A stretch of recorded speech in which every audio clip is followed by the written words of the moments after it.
All right, guys, welcome to the 0.01% show. I'm here with William Mulva. I'm going to butcher your name. William Mulvaney. How do you spell it? Mulvaney. Mulvaney, sorry. William Mulvaney. So we've been in touch for a few weeks now, myself and him, and we exchanged a little bit. And basically, he's the founder of many different apps. He's building apps at the moment. One of them is ProCal, which he's going to talk about more in this podcast. Another is Groove as well. All of them are related to personal development, self-improvement, self-actualization, if I'm not mistaken. Those are kind of the themes of what you're building right now. He's also, I know you ran a few marathons or ultra marathons, stuff like that, yeah? Yeah, I'm training for one. I'm training for an ultra. I've run marathons. I've never passed the marathon point, but I will be in December. Mm-hmm. Okay, awesome. Good luck with that. So yeah, no, it's super interesting. I mean, you're pretty young, like myself. I guess you're in your 20s right now. Like you start pretty early, developing yourself and building businesses and stuff like that. So can you just share a bit about your story? What was the turning point that got you from you being an average, normal person, like a normal student, whatever, you're going to university, you're chasing a normal career, to you making that transition and wanting to get into the top 0.01%, wanting to get into a place where you have your own business, you're free, you're helping people, and you're living fully from that. What was the turning point? What was your story? I'm curious. Yeah, that's such an interesting question. Like, what was the turning point? I think there were numerous turning points, and like for different areas of my life, they came at different points. So for like mindset wise, I think it was when I first read David Goggins' "Can't Hurt Me." That book really just changed the way I was operating. That was when I was a junior in college, third year. And things were going fine. I was like, COVID had just started and I kind of needed that like kickstart to like, okay, this was kind of like a reset. Wasn't in the gym for a couple months. Was figuring out like, I was a junior in college. So it was kind of becoming time to like figure out what I was going to be doing. And I had a crazy course load.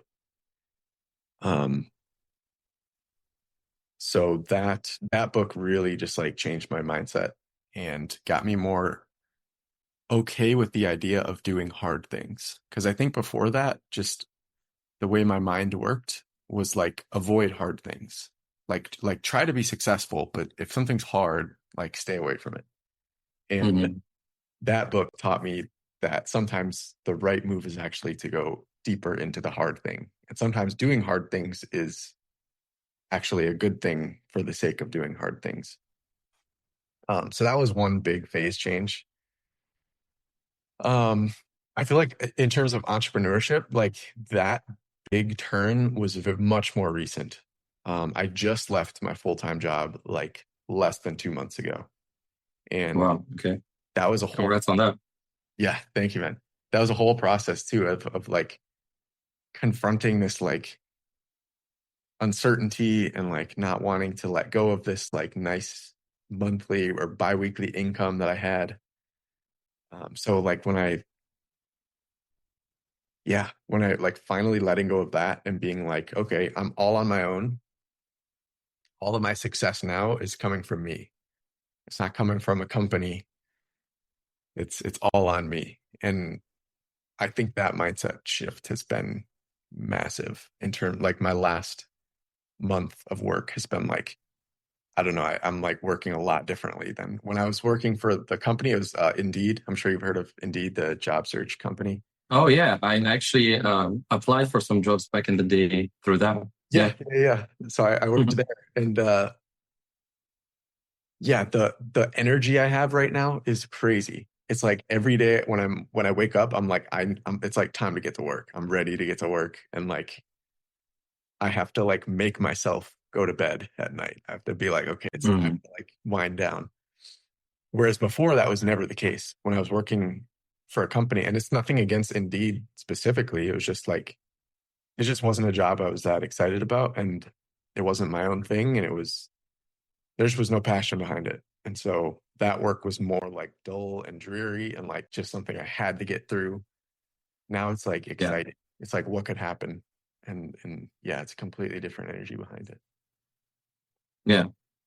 Definitely, and I relate to what you're saying 100%. I mean, me too. I started my business, before COVID. Actually, I started with e-commerce, and then I transitioned more into coaching. And I remember also the period where the year where I quit my job and went fully into entrepreneurship. It's just a different level, of when you. I mean, the challenge with that though, and maybe you can relate to it, is that because you don't have any hours or any, because when you have to go to a job, you have specific hours, you need to be there, etc. But when you don't have that, then you need to be good at controlling yourself, like managing yourself.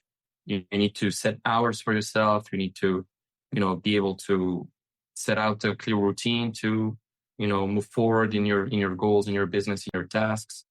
And personally, I had a challenge with that in the beginning. I used to sleep at 5 a.m., wake up at 2, had like this crazy rhythm. Um, but yeah, no, it's a great transition, especially when you start making your first couple $1,000s online. That's a crazy feeling when you know you're never going to be broke again. That when you know that you can make money whenever you want because you have the skills, you know how to sell, you have an offer, you have something you can help people with. That feeling of knowing you're not going to be broke again, you're never going to be hungry again because you know how to sell, you know how to build something. That feeling is huge, but it's not for everybody. Entrepreneurship is not for everybody. I don't think everybody should be an entrepreneur as well. I think in you, I mean, did you, like, in your childhood, did you think that at some point you would become, like, did you have that drive to become rich one day or build a business one day, even from childhood? Or did that just manifest after like in the recent years? Yeah, I actually did. I've since changed on this, but I remember when I was like much younger, I just like I'd heard of Bill Gates, and at the time he was the richest person in the world, and I was like, my life will be a success if I'm like richer than Bill Gates. Like that was my goal.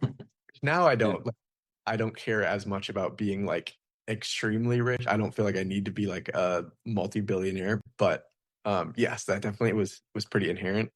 Um and I do remember always wanting to be like a business owner. And when I was younger, I didn't really know what that meant or looked like.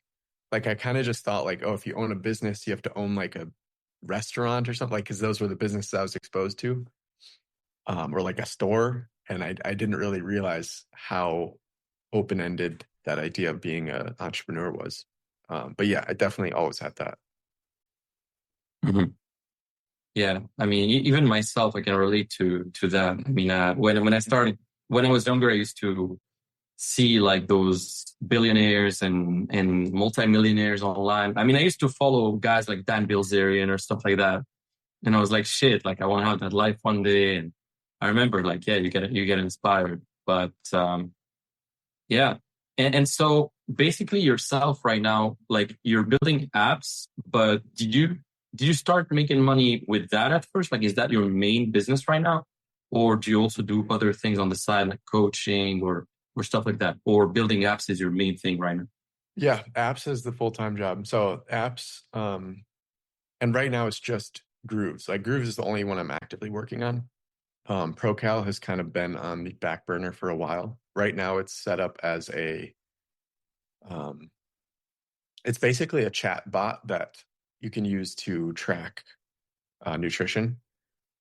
Um, Procal or group? ProCal is. Procal. Uh, Okay. so yeah, basically like you send it messages or you can send it voice notes or pictures, and then it helps you track your nutrition. Mhm. But that has been very much on the back burner. Grooves has been like my full-time project for about 2 months now. and I just launched the Google Play, and then iOS, the App Store, it's in review right now. But yeah, man, that's my full time. And then the podcast is like, it's kind of just like a fun extra thing I do.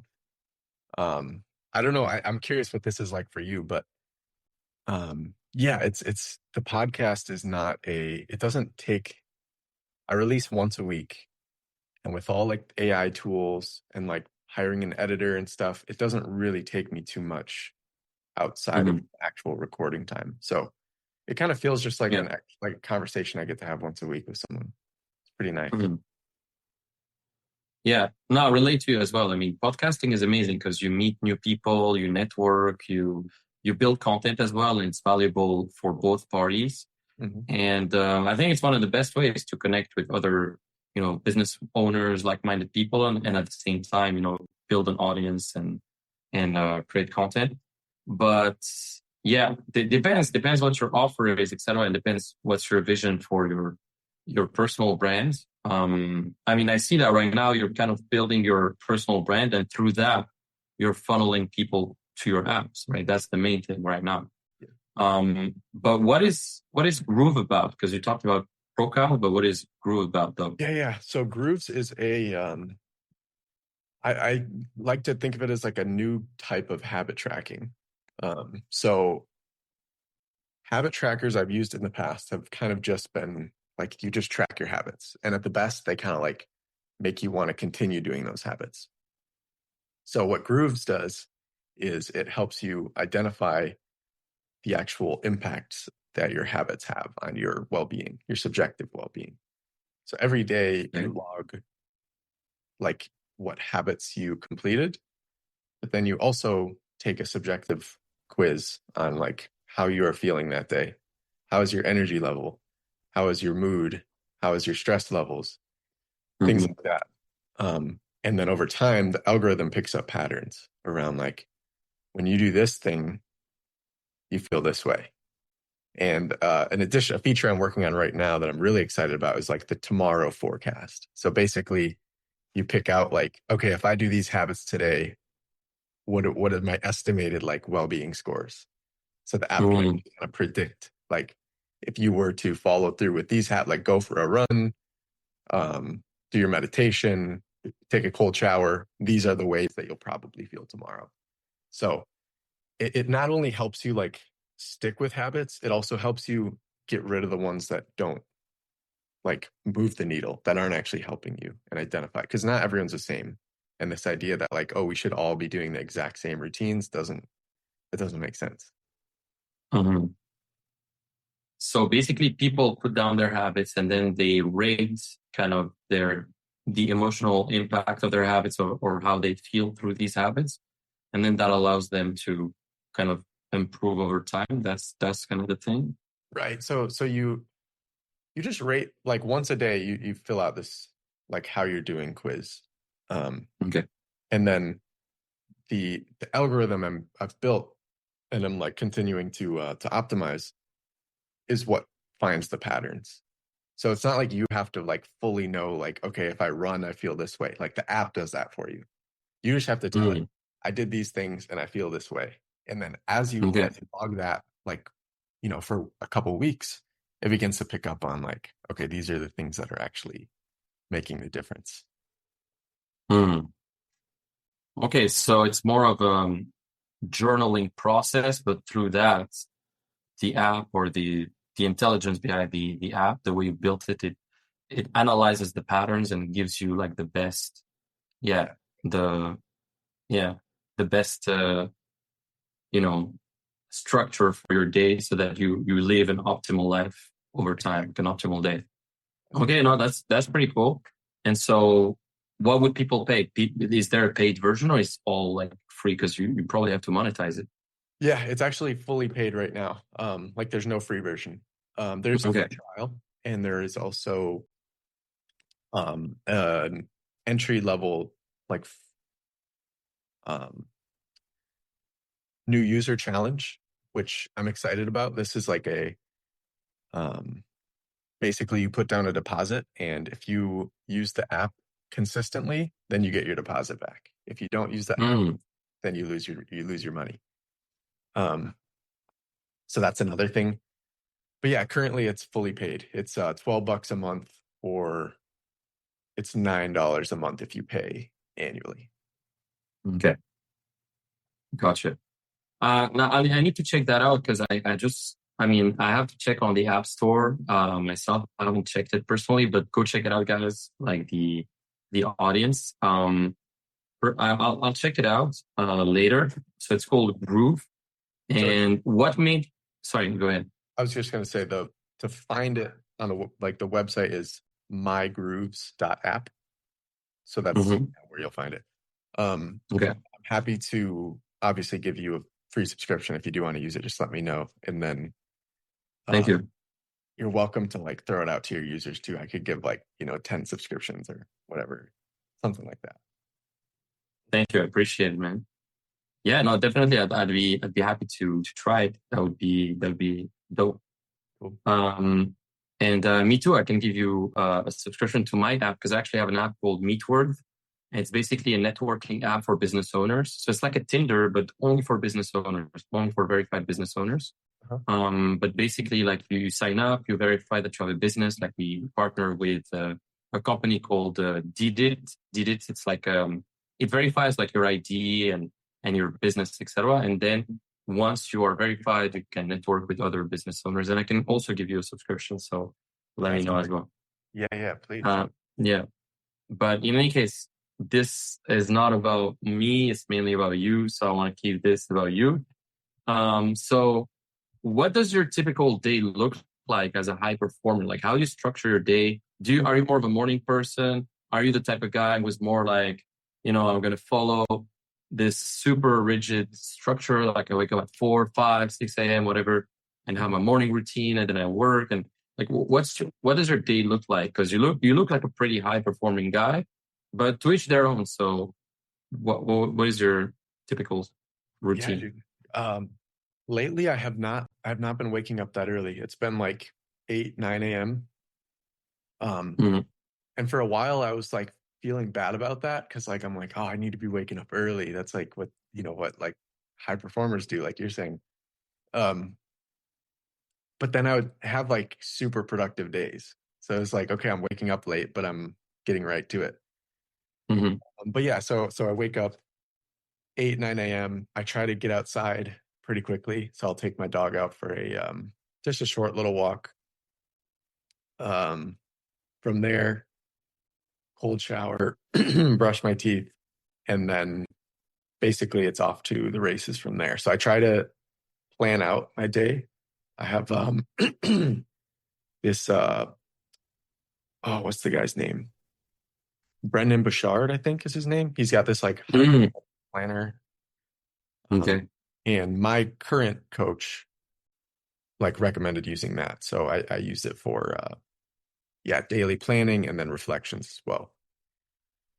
So I'll use that to just schedule out my day. Try to fit in as many like work blocks as possible. Like I try to at least have a full hour. Like anytime I'm working, I want at least 1 hour to focus on one thing. Just so I'm not too like distracted or, like jump in between things. And then right now with the ultra training, I have to fit in a run every day. Those range from like 5 to 25 miles. They can be like a substantial piece of the day that has to go to running. Yeah. Do you run outside or in the gym? Outside. So okay. Yeah, that's the one thing that keeps me from like sleeping in too late is because here in Austin, like it's so hot. So I have to, at least for the long runs, I have to fit them in the morning because lucky you guys. Lucky you, because us in Estonia, it's always fucking cold. Now it's 10 degrees, it's raining. 10 degrees Celsius. Yeah. Okay. But yeah, no, that's good. So you run every single day, even on the weekends, or you take some day off? No days off. Okay. Wow. Okay. No, that's pretty solid. One additional piece, which I think is fairly unique. I do I do 2 hours of meditation every day. So I do 1 hour in the morning and 2 hours. Okay. Shit. And then it's silent, just silent meditation. Just breathe in, breathe out, or okay. Yeah, I followed this technique called Vipassana. And Yeah, heard of it. okay, yeah. So I did a 10-day retreat in July, and they recommended doing 1 hour evening, 1 hour in the morning, just to keep up with the practice. And so I've been doing that ever since July. Mm. Yeah, 1 hour is huge, man. I mean, you do 2 hours, but even just 1 hour is a lot. Like I do 10 minutes usually, 15 minutes. And even that for me sometimes, like at around 5 minutes, I'm already like, I just want to get up and fucking work or something. It's hard to fit it in. But that's amazing. I've been wanting also to do the Vipassana retreat. Like the 10-day thing is it's pretty hard, pretty extreme. But good that you got the chance to make it. So yeah, I mean, for you, because I want to make this podcast more action focused as well. So we talked about some of the habits you've put in place, etc. For you, like, what are the habits that have impacted your life the most so far? If you can look back on the past, let's say 3 to 5 years, some of the top habits that you would say like made you basically gave you the ability to, get into entrepreneurship, got you to really get to the next level in your life. Like what are the core habits, the keystone habits? Yeah, so if we're picking out like simple like behaviors, I think like because fitness, I think health and fitness is huge for like all other areas of your life. And for me, it's always been like just like a pillar of every day, basically. There's something. Um, I think planning out your fitness every day, having an idea of when you're going to do whatever it is, doesn't have to be any specific thing. Could be a run, could be go to the gym, could be like play basketball, whatever that looks like. Have that planned into your day. Don't leave it up to like what you feel like. Because if you're Yeah. just like, oh, I'll go to the gym later if I feel like it, like you probably won't go, or you won't go as often as you would like to. Mm. So planning fitness in has been huge for me. Um, this what I talked about with the hour-long work um, blocks, that's been like a really powerful habit as well. I got that idea from Cal Newport. He wrote Deep Work, and then he has a number of other great books. Yeah. Yeah, his advice is like to have basically just when you're working, I mean, as often as you can, have yourself like be focused on one singular task. And he calls this like the state of deep work when you're completely focused on one thing. Your brain isn't trying to switch between things. You're not trying to, because when you switch between things, the context in your brain has to switch. And you only have a Yeah. limited amount of context at any given moment. So anytime you change your attention over, it has to like switch all that over. And it's hard to get Yeah. into that state of focus and flow and of deep work.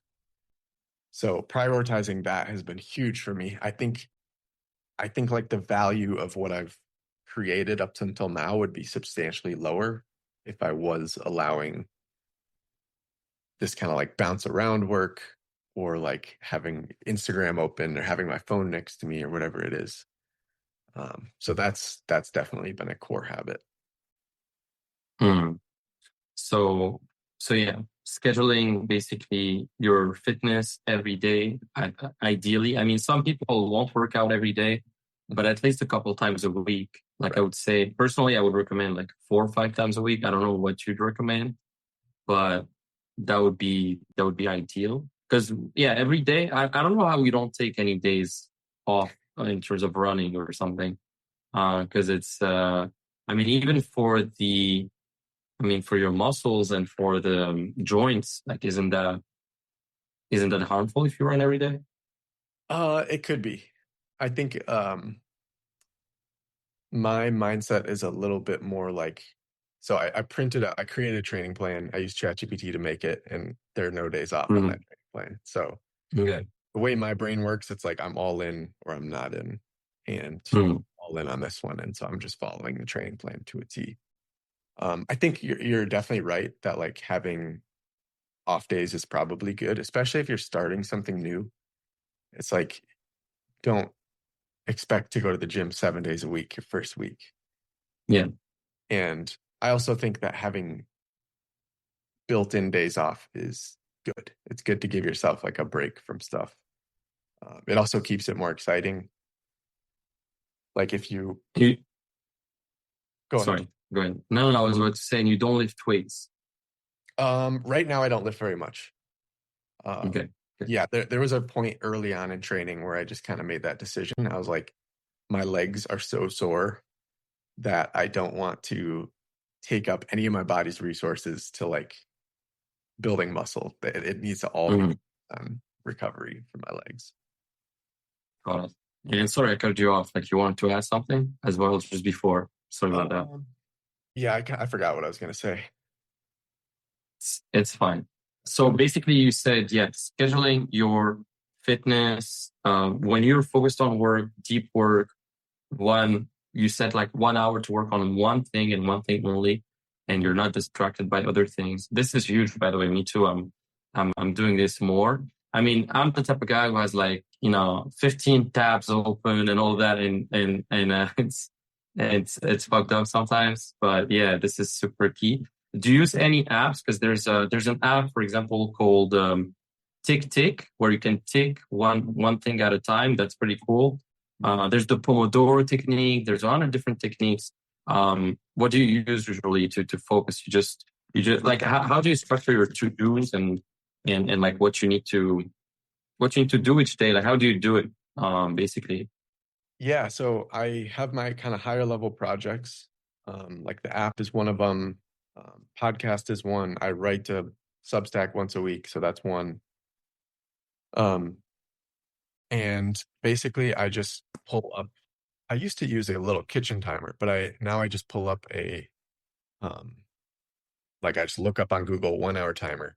And as soon as that timer starts, it's like nothing's allowed. You're not allowed to look at your phone, Mm, nothing. And that's like self-discipline. You have to kind of hold yourself to it. No email. It's like focus on the one thing. mm, And then I also have, as kind of like a reinforcement mechanism, I have a Google sheet that I built that's like has all my different projects on it. And then there's like buttons, and like every time I do an hour, I hit the button, and then I get to like watch, the numbers go up, and I have a cool little graph that shows me how much I mm. each thing. That's Um, nice. Okay. yeah. So that's the big way for like to dos. Um, I just started this week getting more into like um weekly planning, because like I mentioned, daily planning. Now I'm trying to add in like every week on Sunday, make like these are the things I want to, get done, and these are the days I'm going to work on X thing or Y thing. When I Mm, was building the app, it was a little more straightforward because it was just like try and get like work on the app, get as much of it done as possible. And that was just every day for like a month. Now it's like mm, other components, because it's like, okay, I need to work on marketing the app. I need to figure out how to get the app out. I need to like see how people are using the app, see if it's working. And then I also need to work on like adding features to the app. So there's more variance now. And so I think planning comes into play more. mm. Yeah, definitely. And building an app is hard, man. I know, like I've done it and I'm still doing it, and it's super hard in the beginning to get your first few users, to market it, to do the development. Like, are you developing it yourself? Because you have a background in IT. So you're developing it yourself, or you're delegating the I did it development? all myself with Okay, the help of like okay, AI coding tools and stuff. Yeah. okay. No, that's pretty impressive, man. Yeah, because it takes a lot of work, a lot of focus to build those out. But now with AI, it's a lot simpler than before. Mhm. Us, we use Claude AI a lot as well. Claude Code Yep. really helps a lot. But even with ChatGPT, all these tools, there's so many tools. Lovable as well is really good for people that are beginning and they want to use AI. But yeah, cool. So you gave a couple of habits. Yeah, I don't know if you want to add more. Besides that, I mean, you said planning tomorrow today. I think that was a good habit. Do you do that? Like you plan tomorrow today, or no? Um, no, I plan the day in the morning typically. Okay. But I don't think, I mean, yeah, that could work easily as well. But Mm, having also like on Sunday, I planned out like a rough guideline for each day this week. Like I knew what meetings I had. I had this podcast. I had to record one of my own podcasts yesterday. So I have like stuff throughout the week. And then it's like, okay, how many hours will I have to work each day? And what are those like, what should I loosely be spending those hours on? mm. So I have a general idea of what each day is going to hold, but then the day of is actually like puzzle piece Yeah, fitting. gotcha. So one of the questions that I had as well, because I mean, you're an entrepreneur, you're building your app and everything, but another aspect of your life besides health and entrepreneurship is social life, dating, all of that. So one question that I wanted to ask you is, well, number one, do you still have a bit of time to make time for that as an entrepreneur? Are you in a relationship right now, or are you dating these days? And yeah, how's dating for you as an entrepreneur, as a guy who's like has this strict routine with like 2 hour of meditation a day, running every day, building the app? Like, how do you manage all that? How do you systemize it into your life yourself? Or maybe right now you're not focusing on it at all. Yeah. So right now I am in a relationship. And honestly, Okay. that makes this lifestyle much easier for me. Because I still prioritize time with my girlfriend. I like, we make like Saturday afternoons and evenings are basically just for that. Mm, Sundays we have a lot of time together. She works a full-time job during the week, so it kind of works perfectly that those are my work days. Um, but yeah, if I was dating, I think it would be harder for me to be so focused and so heads down. Just because I've found in periods when I'm single, that same part of my brain that is kicking in for like working or running or meditating, like turns on for dating. And it's like, oh, I should be out meeting people. I should be out like walking the trail, seeing if there are any cute girls around. Like that part of my brain is always on. Or like, oh, I should go to an event. Like I could meet someone there. So I'm very grateful for having some time without like dating being a thing. Like I just have the mhm. relationship, that's its own thing, and I can cultivate that and put time and investment into that. But I don't have to have this like open-ended, oh, I should be out meeting girls right now. I should be out approaching right now. Mm. Yeah, I mean, I hear a lot of entrepreneurs say that, and I think most of the entrepreneurs on the Forbes list, they got married pretty young, or they got kids pretty young, before 30, stuff like that. A lot of them say it helped a lot, to just have one partner. But I guess before meeting your current girlfriend, you did have a phase where you had to meet a few ones first in order to meet the one you have now. Yep. So two questions. Number one, how was how was your life before having your girlfriend? Like, did you used to cold approach women and go on multiple dates? And what was the process for that, real quick? And how did you meet your current girlfriend as well? Yeah, so before meeting my girlfriend, so to go way back, I used to be like terrified of like cold approaching, like the idea of like going up to a woman and expressing any kind of interest was like terrifying. And so what I used to just use like dating apps and alcohol, basically, like Mm, either meet girls at bars or meet them on dating apps. Um, and I think that's probably pretty relatable. I feel like that's a lot of guys. Those are kind of the two avenues. yeah, I was exactly like you, bro. Like a few years ago, same thing. Yeah. Yeah. And the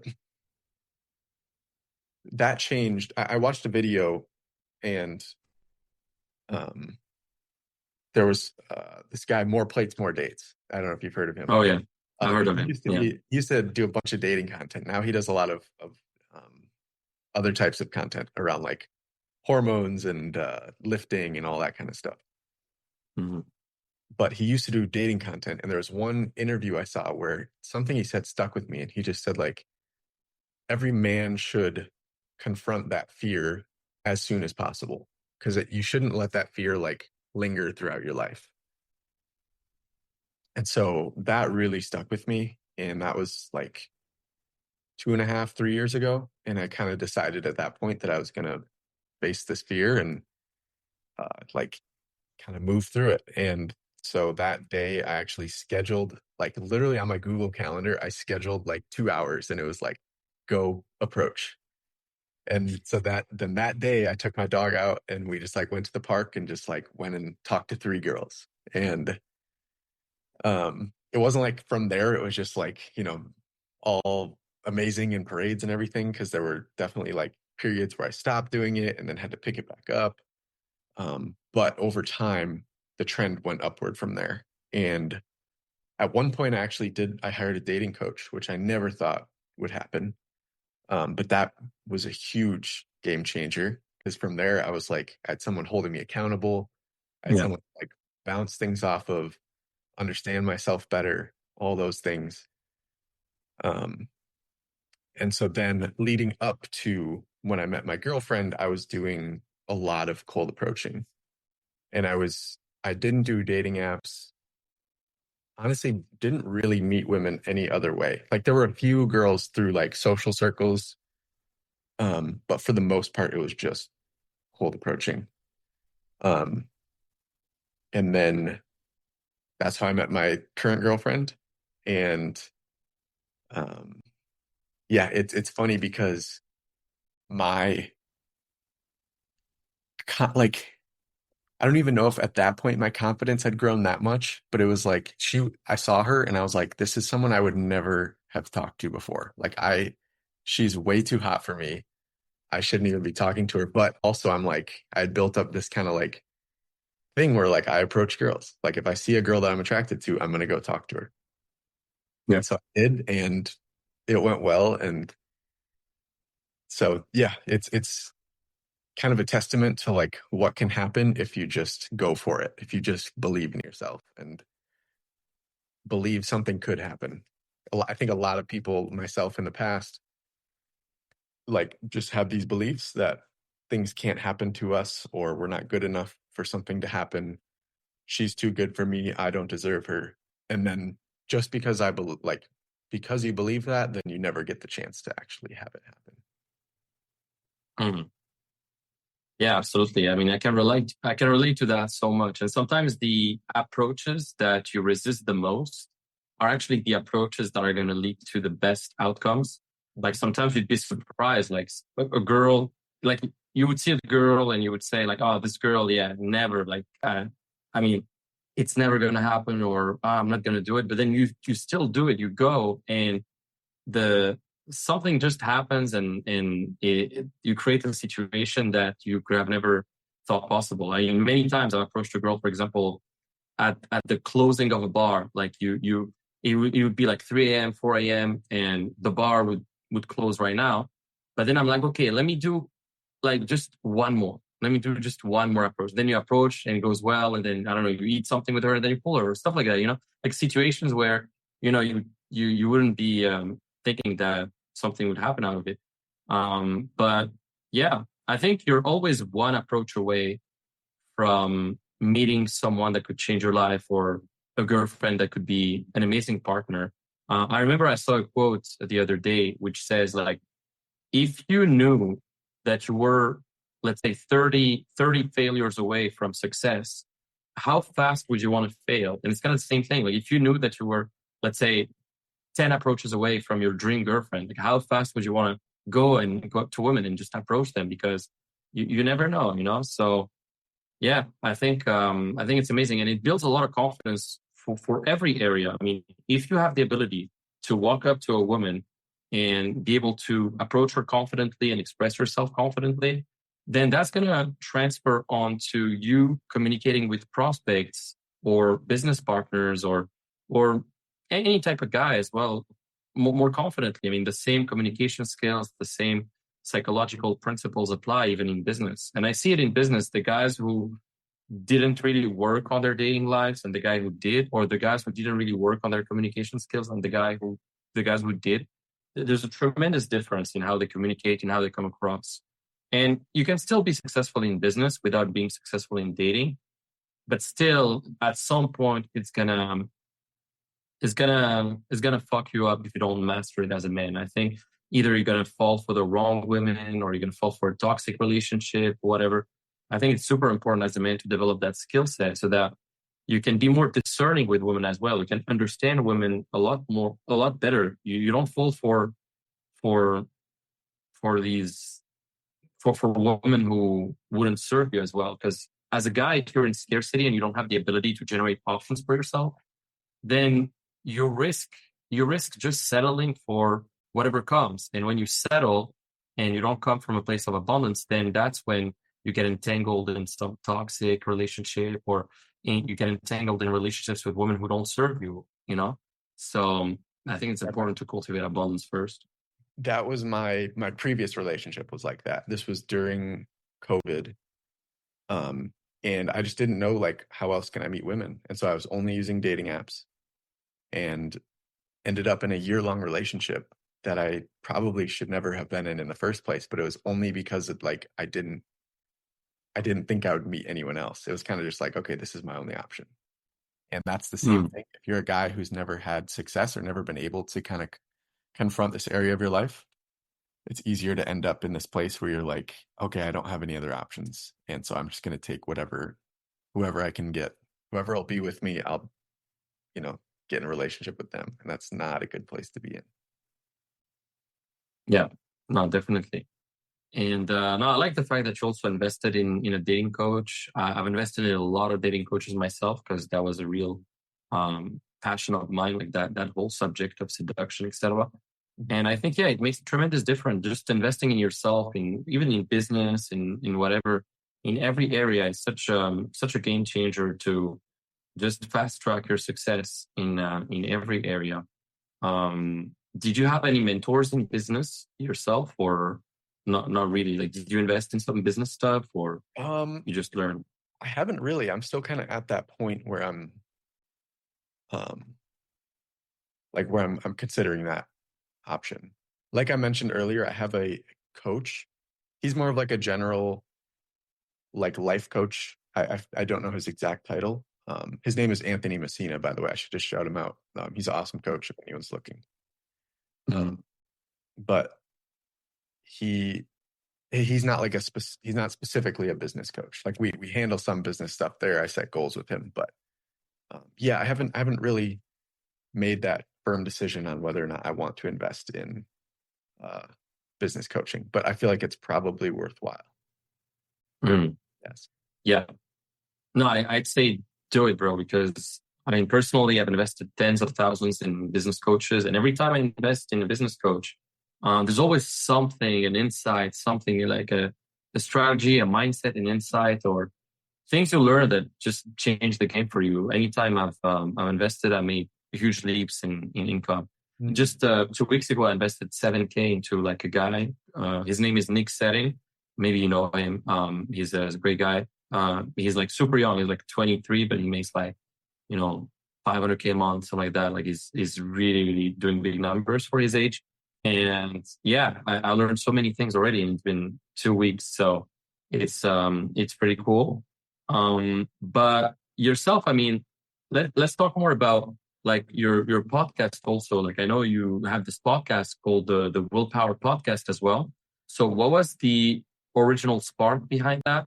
And I mean, I don't want to make this question too long, but also I know you've interviewed a lot of athletes, entrepreneurs, thinkers, etc.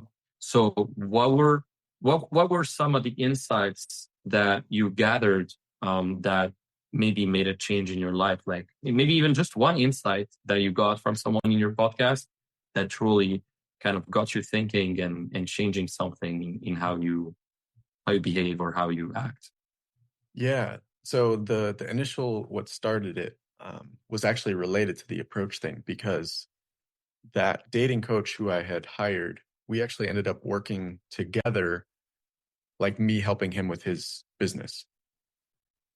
So I was leading, we had this like approach group in Austin. We would get guys out every Saturday and then just go and practice doing cold approaches. And then we started a podcast together for that, for the like dating business. And that was, yeah, for the intention of just like spreading awareness and then also like creating content for other social media platforms. So that was awesome. I like really enjoyed doing that with him and having these like fun conversations every week. And then I started to realize that like I could do this for other things I'm interested in. Like it doesn't just have to be about dating.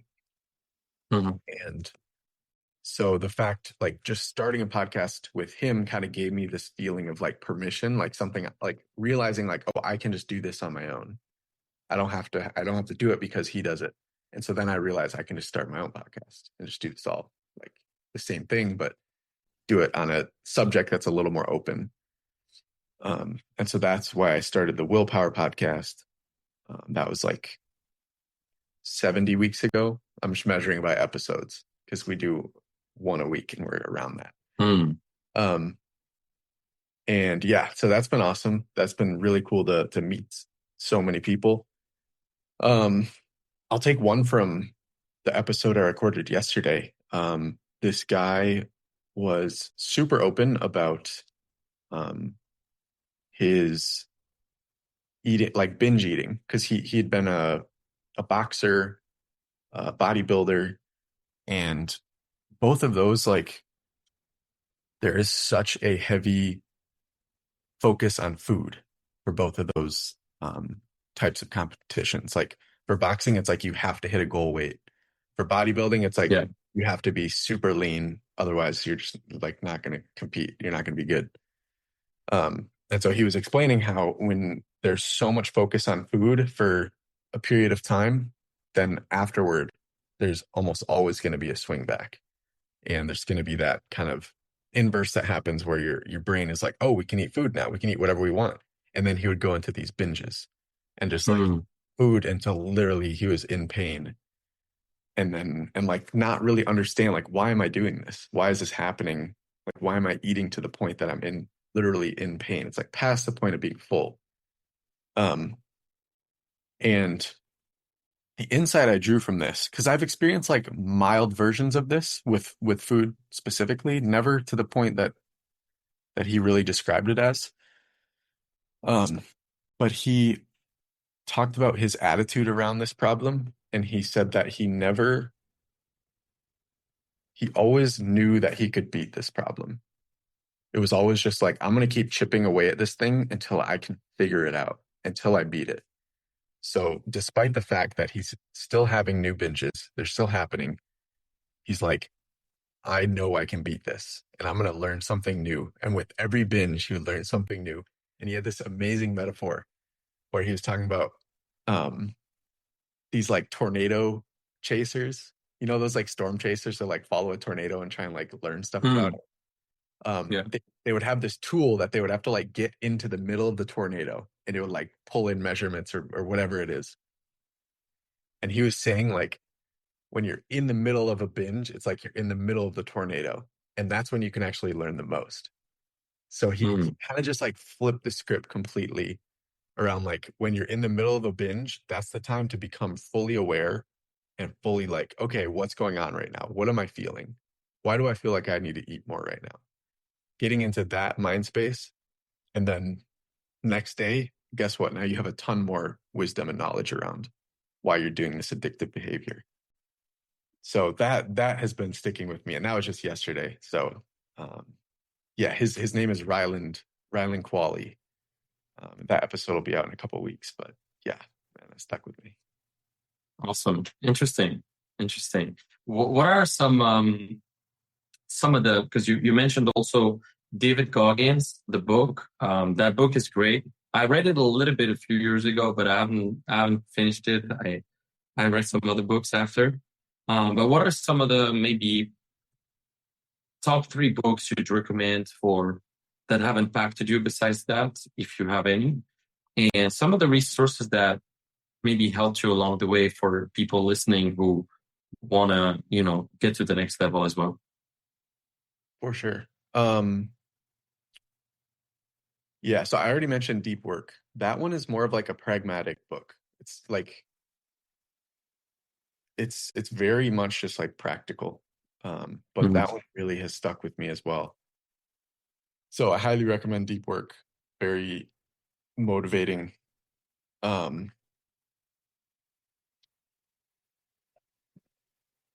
the like fiction level, I don't know if you've ever read Ayn Rand, but that The Fountainhead.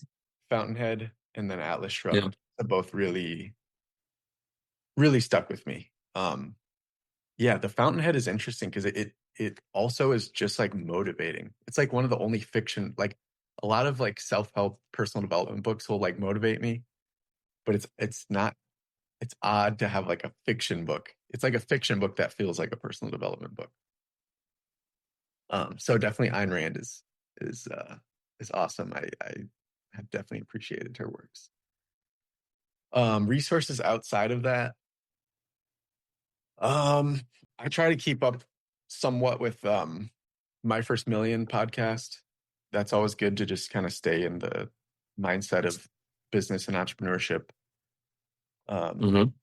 I think I'm subscribed to that podcast. I'm not sure. I'll subscribe now. Okay. Alex Hormozy as well. I try to I am subscribed actually. Yeah. Oh, there you My go. First Million. Yeah. I like Hormozy too. Huge what he's done with his book launch a few weeks ago. That was impressive. Yeah. He made like I read the book, but I didn't hear about the book launch. Yeah, I mean you read the new one, the $100 million money models. Mm-hmm. Okay, yeah, but with book launch, he made like more than 100 million in one night, so that was pretty impressive. Yeah, because he was selling also his he on his webinar he sold basically a 6K package, and more than 25,000 people got it. So yeah, so it was huge. Yeah. Plus the upsells. So that was insane. Upsells. I'm doing I read his $100 million leads a couple years ago when it came out. And so I'm dipping back into that one now because that's kind of where I'm at with my app business is like I'm on the leads. I need to bring in people. That's the biggest thing is just awareness. Yeah. You're gonna have to do a lot of content in the beginning, or are you planning on running ads? I'm planning on focusing on affiliate marketing. So doing like TikTok, Instagram influencers. UGC, stuff like that.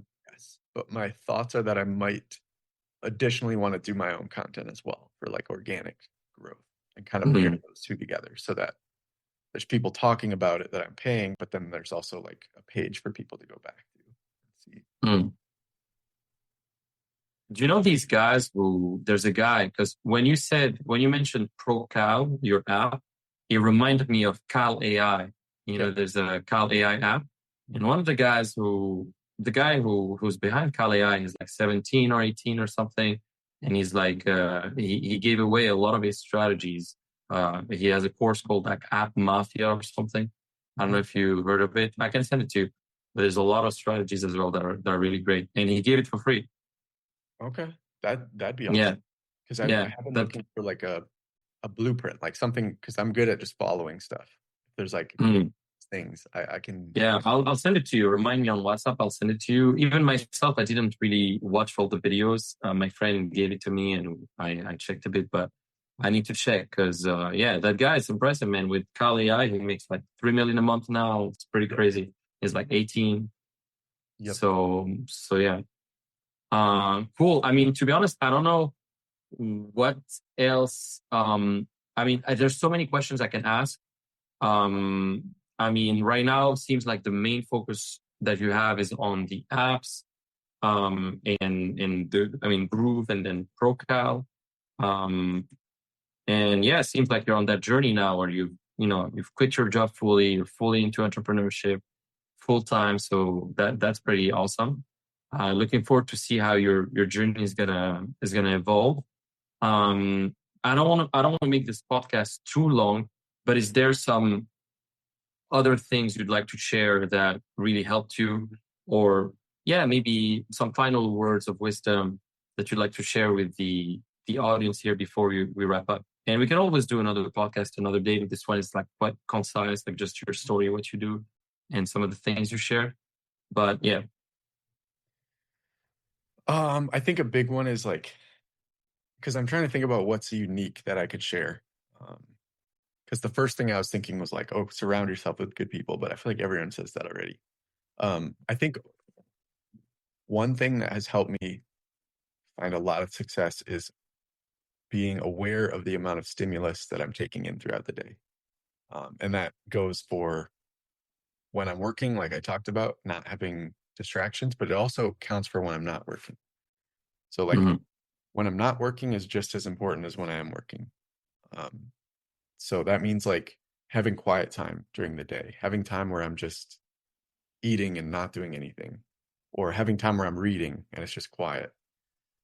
And I honestly, like right now, I don't really watch any TV. I watched a movie with my girlfriend on Saturday, but I'm really careful with how much stimulation I'm getting and not overloading my whole like dopamine system, because that's super important for everything that you do.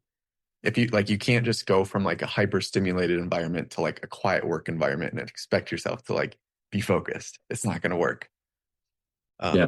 So that's huge. I think it also plays a role in like how you show up with other people as well.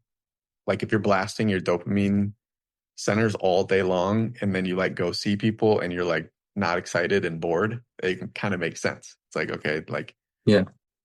Why would you be in a good mood or happy to see them when you've just been like frying your brain all day? So yeah. What are the things you do to reduce the input of stimuli? Like you just put your phone on airplane mode and you delete all the social media apps, or you just close your phone? Or so my phone, I use an app called Dumbify. Dumbify. Yeah, Dumbify makes my phone literally has like a list of the apps. It's like phone, messages, mail, and there's no app icons.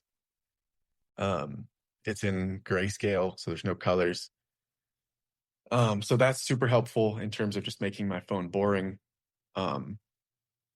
Being aware, like sometimes I will fall into YouTube rabbit holes. Yeah. Is it this one? Dumbify? Dumbify. Uh-huh.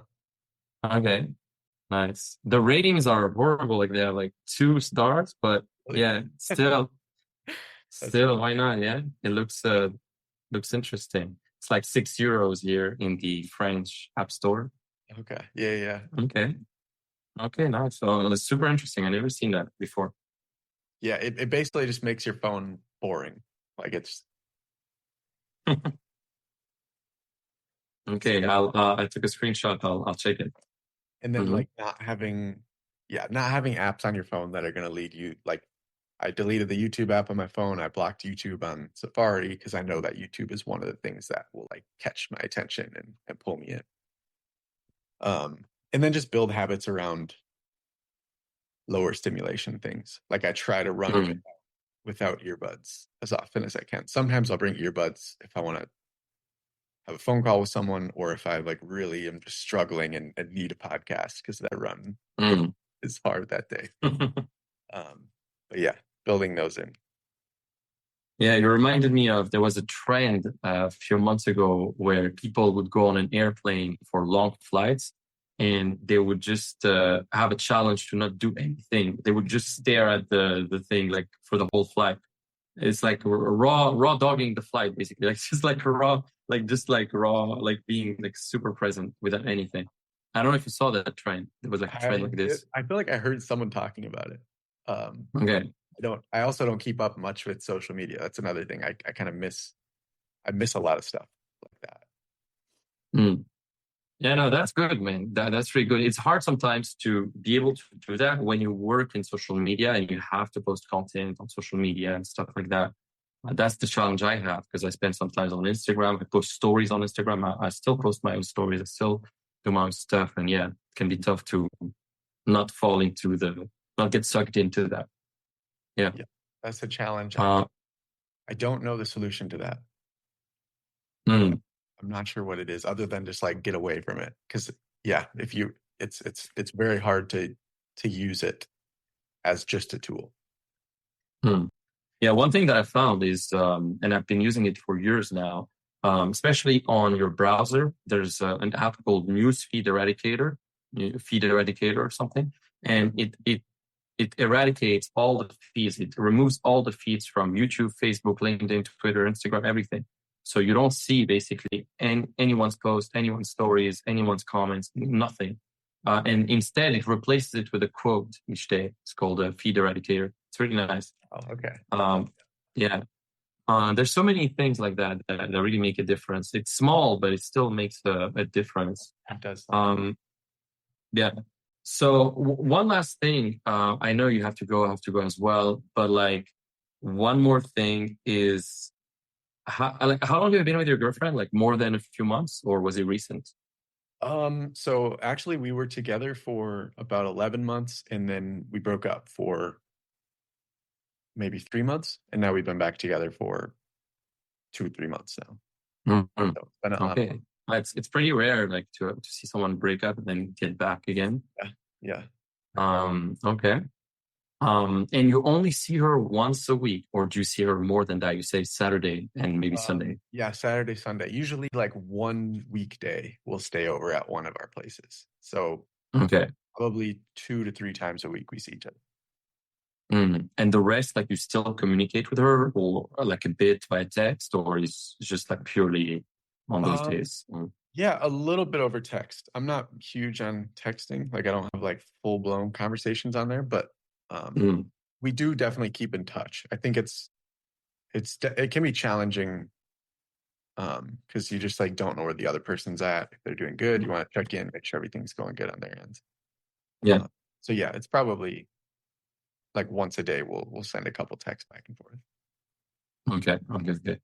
Yeah, I was curious how you were doing it because I know, I mean, depends. I have some entrepreneurs that I work with. They live with their actual girlfriend, which I think can sometimes like completely derail you at some point. I think you don't live with her yet, but still like it's yeah. But I was curious like how you manage like on a weekly basis, how you manage the communication with her, stuff like that.